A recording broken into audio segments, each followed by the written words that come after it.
2023 has reached its end, and with it, an incredible period of Nintendo releases has wrapped up. I mean, Fire Emblem, Metroid, Kirby, Zelda, Pikmin, Mario? You really can't ask for more from a system on its last legs.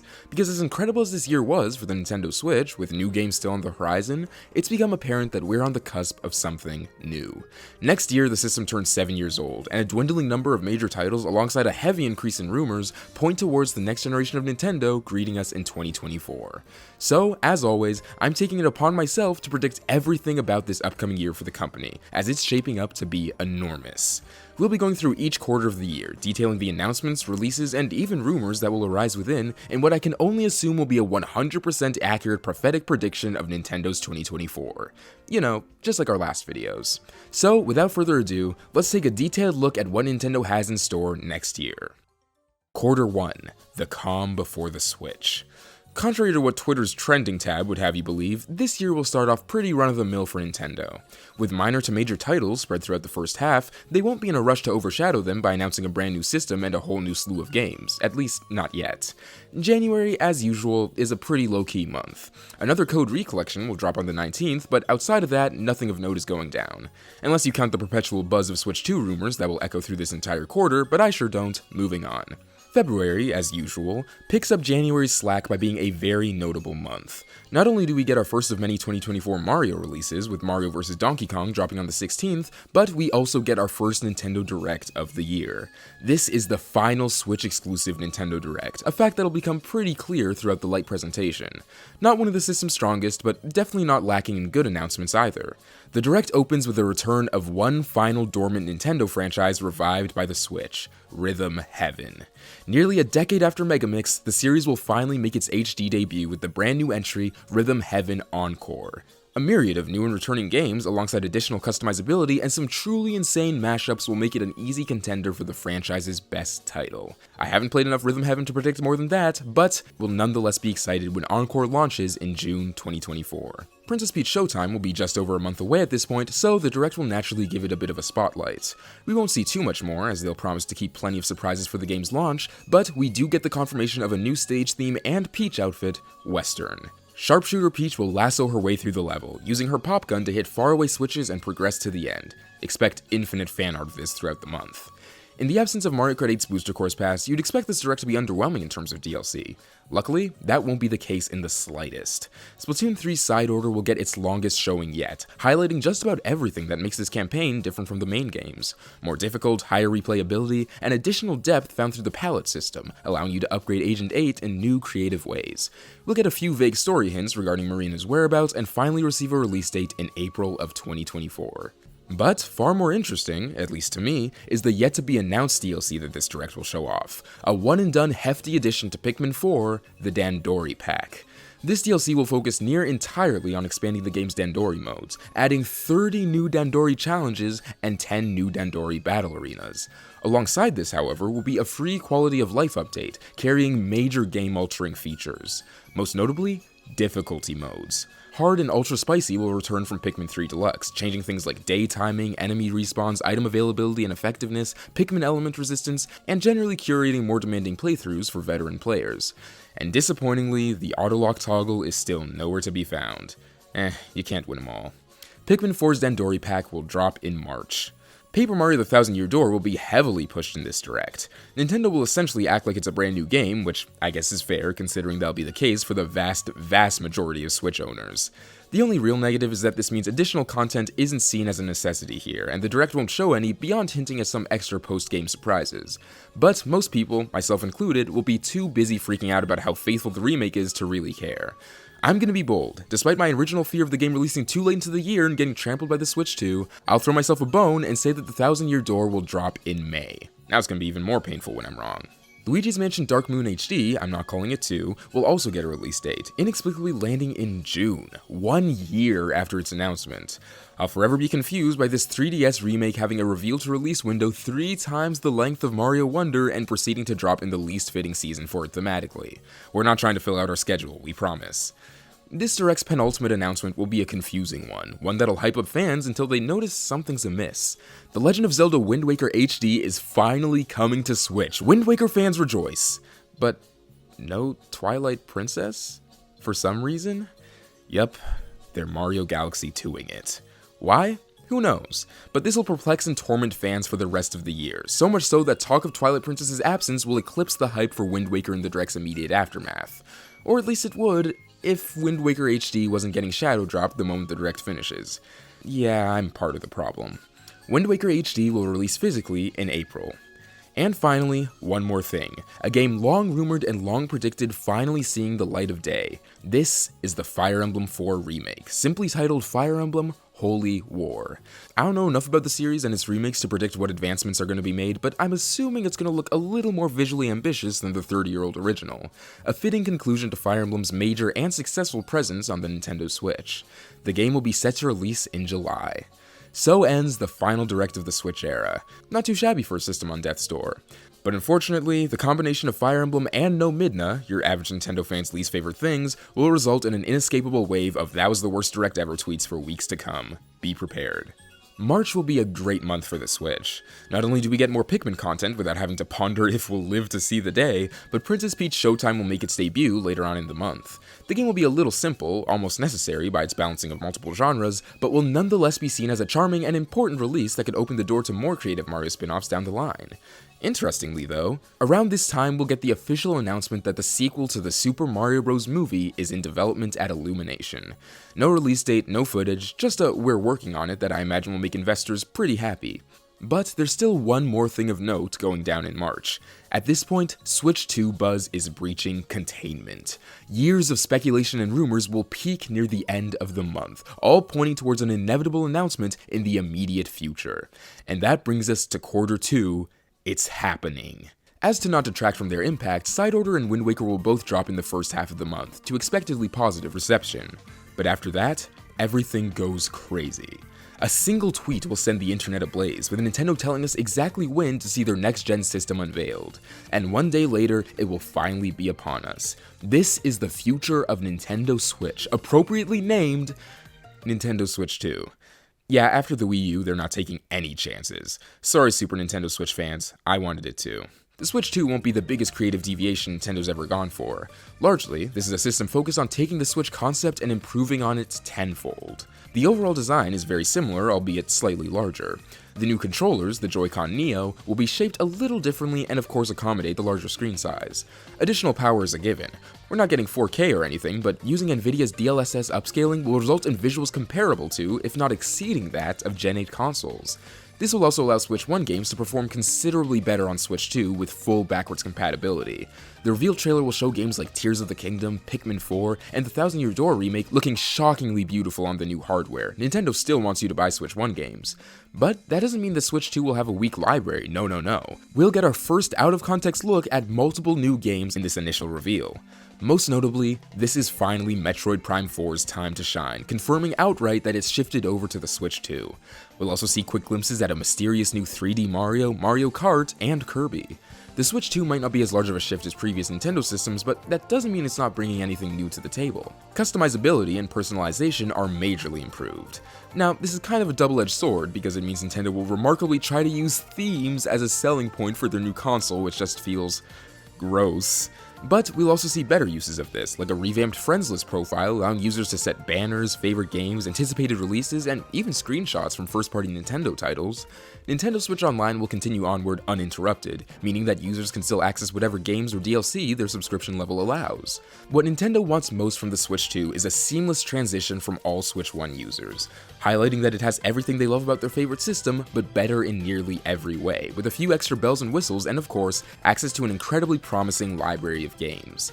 Nintendo will close out the trailer with the system's new slogan archetype, which is very funny. Switch 2 something new, Switch 2 something stronger, Switch 2 something better, Switch 2. We will then begin to wonder if it was the right name choice after all. Anyway, the Switch 2 will be set for an October release. Back-to-back banger months this spring, because as if things couldn't get any better, the return of classic Paper Mario is here. The Thousand Year Door will release to moderate success, on track to match the sales of Origami King or just fall short. Regardless, for the first time in over a decade, the Paper Mario fandom will be at peace. Mostly. Hopefully. Quarter 2 will conclude with Rhythm Heaven Encore and Luigi's Mansion Dark Moon HD dropping in June. It's kind of a mouthful. Should probably find a way to shorten it. Quarter 3. Sales switch. I don't know. July is when Switch 2 promo kicks into high gear, because only a few days into the month, Nintendo will announce the Switch 2 presentation. Just like the original in 2017, the Switch 2 will receive a presentation so important, so powerful, that the Direct moniker would be a disservice to its strength. See, here's the thing about the Switch 2, Nintendo's not playing around. They've seen the danger that a simple system follow-up can put them in, and while the Switch 2 is a fundamentally winning concept compared to the Wii U, they're nonetheless navigating this direction with utmost caution. Coming off of the heels of a failed system is extremely difficult, but trying to sell a direct successor to a system everybody owns can present its own unique issues. Getting Switch 2s into people's hands immediately is necessary.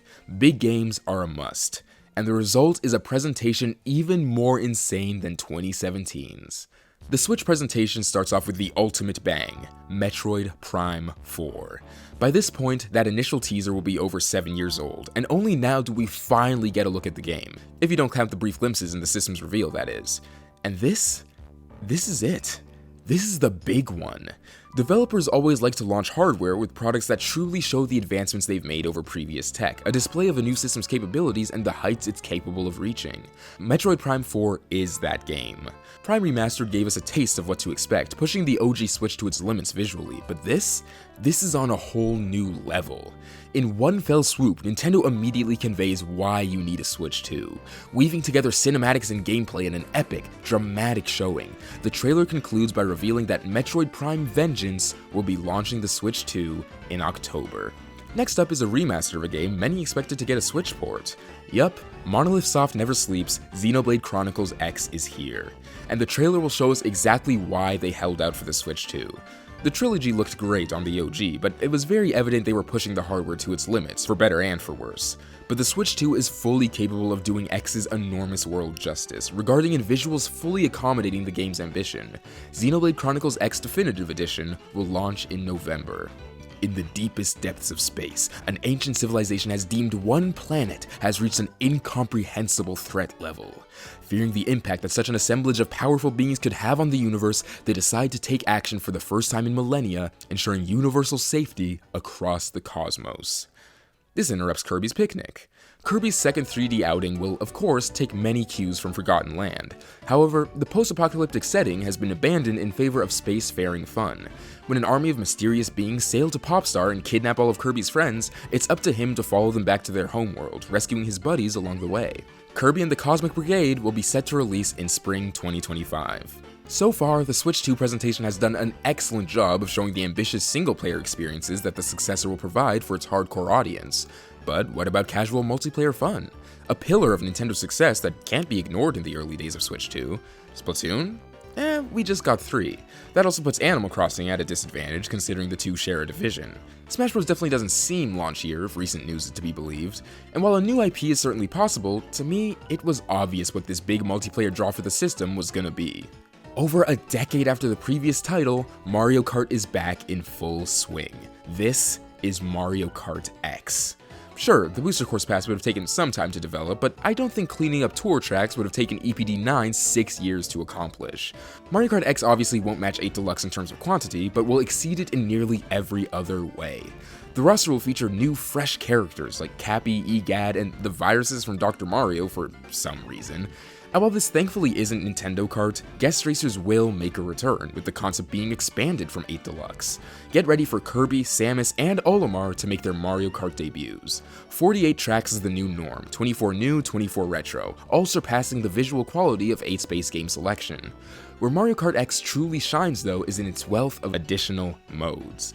Mission mode from DS returns and is expanded further, almost acting like a light story mode with the amount of bosses and challenges it provides, but that isn't the biggest draw here, at least for me. In the spirit of Switch 2, yup, Double Dash mode. An entirely different method of playing available on all the same tracks as regular racing.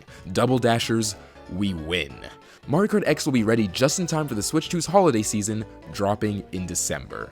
At this point, I'd say you can make the argument that the presentation has matched 2017's, but it's these next two announcements that firmly cement it as surpassing it.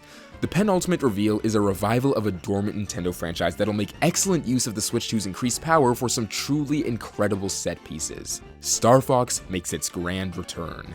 And I do mean grand. We've already had our fair share of sci-fi goodness in this presentation, but Star Fox will add its own visual stylistic flair to the concept that creates something truly amazing. This is the franchise's first original story in ages. Andros is finally being retired in favor of a new galactic threat that the Star Fox team is tasked with stopping.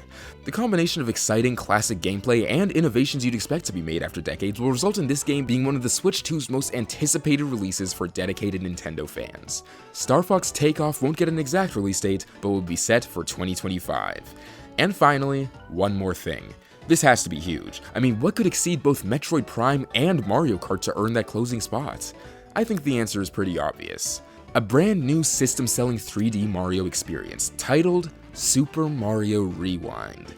I'm sorry Odyssey 2 dreamers, it's so over. But this is still 3D Mario we're talking about. There's a lot to be excited for here. In a desperate bid to impress Peach, Bowser gets his hands on a device allowing him to travel through time. He aims to take over various eras in the past to ensure he rules the future, with no one capable of stopping his domination millennia in the making. It's up to Mario and his new clock-shaped friend to follow Bowser through time and undo his chaos, collecting time charges along the way to fuel their expedition. Mario's new clock pal gives him access to a whole new arsenal of abilities. He can freeze objects in time, slow down falling enemies to create makeshift platforms, and even give himself temporary bursts of extreme speed, allowing for parkour that I imagine will make speedrunners very happy. Mario will find himself in a swashbuckling pirate era, wild western era, black and white era, and various other time frames, each presenting unique challenges to complete before moving on to the next. From the first trailer alone, it will be evident that this is the most ambitious Mario game we've ever seen. And hey, it'll be just under 20 years since the last time Mario traveled through time. Go figure. Super Mario Rewind will be the Switch's second launch title, dropping in October. Together, it and Metroid Prime Vengeance form a ridiculously powerful launch lineup. One game demonstrates the raw power the system is capable of and caters to an older audience, while the other uses said power to display the universal creativity it permits. And that's curtains for Nintendo's best presentation of all time. Might have gone a game or two overboard, but at the end of the day, I do believe they'll have an insane amount of stuff to show. Oh, and Fire Emblem Holy War launches this month, not that you'd forgotten. August will expectedly be a breather month after the insanity we just experienced. Switch 1 releases are starting to dry up, and the only thing going down will be the ridiculous hype for the end of the year and all of its major titles. But that breather is short-lived because September is here and surprise, Nintendo Direct. Now obviously, this will be a lower key presentation compared to the Switch 2's mountain of reveals in the summer. This Direct focuses on both Switch 1 and Switch 2 titles, largely existing as one final pre-launch push for 2, while making it obvious that the Switch 1 isn't being completely abandoned. Just like the 3DS and Switch, there'll be a bit of an overlap in the transition period. But that isn't to say that there won't be any brand new Switch 2 surprises in the Direct. In fact, it opens with a pretty strong one. Platinum Games makes their Switch 2 debut with Astral Chain 2, a direct sequel to their 2019 new IP. The Switch 2, to this point, has been pretty good at avoiding the type of nothing burger logo reveals that got Nintendo into trouble with Metroid Prime 4 and Tears of the Kingdom, but this will be the closest thing to that. A very brief cinematic followed by the logo and a now in development tagline with no release year. Regardless, this will still be a very exciting reveal. Swapping back to Switch 1 content, we'll receive Twilight Princess? Now? Why not before? It's been half a year! Nevertheless, fans will be confusedly excited that we avoided a Mario Galaxy 2-ing, and Twilight Princess HD will shadow drop after the presentation, with a physical release coming in November. Now obviously, the Direct will dive into a bunch of the Switch 2 reveals from a couple months prior, with Super Mario Rewind, Metroid Prime Vengeance, and Mario Kart X getting major highlights. I'm not going to go over all of them in depth for the sake of avoiding redundancy, these presentations happen so close to each other, but in terms of 2025 releases, Kirby and the Cosmic Brigade will be dated in March, while Star Fox misses the Direct entirely, seemingly pointing towards a release later in the year. Here's a weird one, Nintendogs for Switch 1. I didn't feel like making a new logo, so we're going back to my 2021 pitch, Nintendogs Rough Racing. This release builds on the classic Nintendogs gameplay by expanding the competitions and obstacle courses, granting you various goodies should you rank highly. You'll be able to race against your own times or set up your dog to go against your friends. Nintendogs Rough Racing will be the Switch 1's first and currently only 2025 game, launching in January. This direct closes out with a franchise that's been predicted to return for a very long time, and honestly, it's kind of shocking that it's taken this long, but we'll nevertheless pop off at the return of DK. The ape has finally come home with Donkey Kong City, a new 2D platformer in a similar style to previous entries.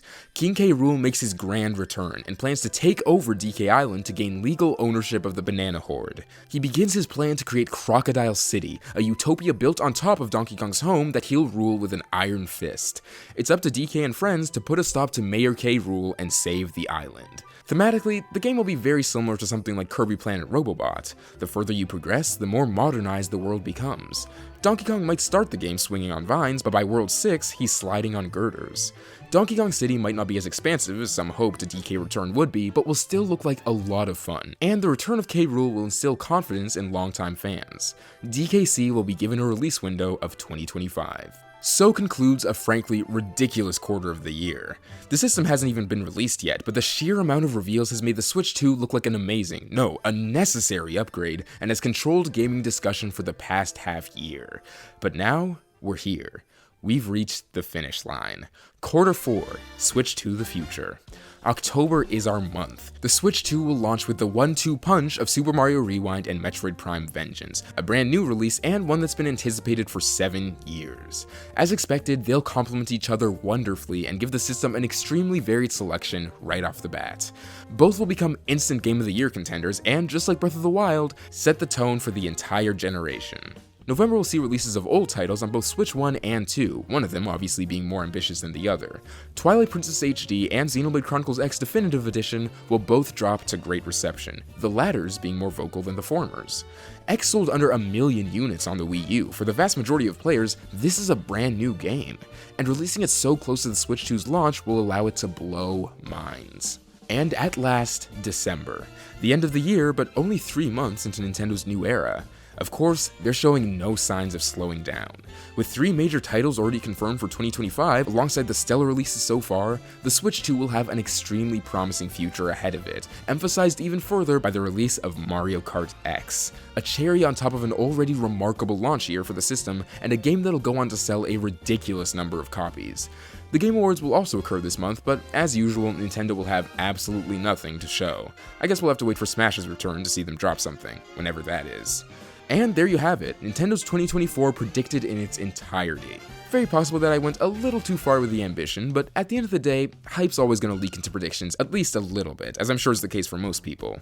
But despite that, looking at it now, call me crazy? I don't think this is an impossible year to achieve. I guess it all depends on how confident Nintendo feels in being able to switch people over. That'll dictate how many games they load into the first few months. But who cares about what I think? As always, I'd love to hear your thoughts. What do you think Nintendo's 2024 will look like? You can drop a couple ideas or be super comprehensive. I always love seeing different takes on this kind of stuff. Let me know in the comments below, and I just realized I forgot to predict a Pokemon thing. Use your imagination.